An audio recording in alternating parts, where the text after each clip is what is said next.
মদিনার এক ছোট গ্রামে থাকত হাসান, মাত্র ৮ বছর বয়সী এক শিশু।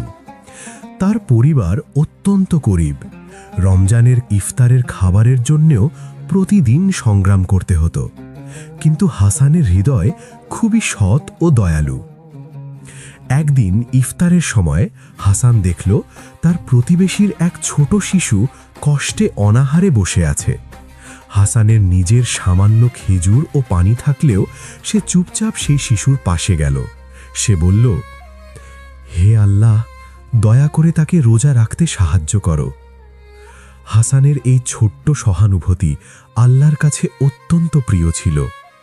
পরের দিন গ্রামের একজন অচেনা ব্যক্তি এসে হাসানের বাড়িতে খাবার, দুধ ও অন্যান্য প্রয়োজনীয় জিনিসপত্র নিয়ে সাহায্য করলেন। হাসানের মা বিস্মিত হয়ে বললেন, এটা কি সত্যি আল্লাহর বরকত? হাসান বুঝতে পারল, সৎ মন, দয়া ও ছোট দানও আল্লাহর বরকত আনতে পারে।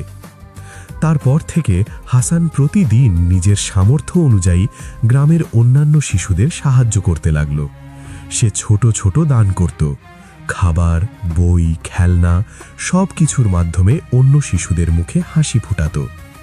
গ্রামবাসীরা বলল, রমজান শুধু ক্ষুধা ও রোজা নয়, এটি দয়া, সহানুভূতি ও বরকতের মাস। হাসানের উদারতা ও সততা গ্রামের সবাইকে অনুপ্রাণিত করল। প্রতি রাতে তারা আল্লাহর বরকত ও রহমতের সাক্ষী হতো। শিক্ষা: রমজান শুধু রোজা নয়, এটি দয়া, সহানুভূতি ও বরকতের মাস। ছোট দান ও সৎ উদ্যোগও আল্লাহর বরকত আনে।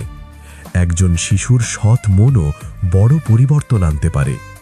রমজান মানুষের হৃদয় পরিশুদ্ধ করে এবং অন্যদের সাহায্যে আল্লাহর রহমত নেমে আসে। প্রতিটি ছোট ভালো কাজ আল্লাহর কাছে গুরুত্বপূর্ণ।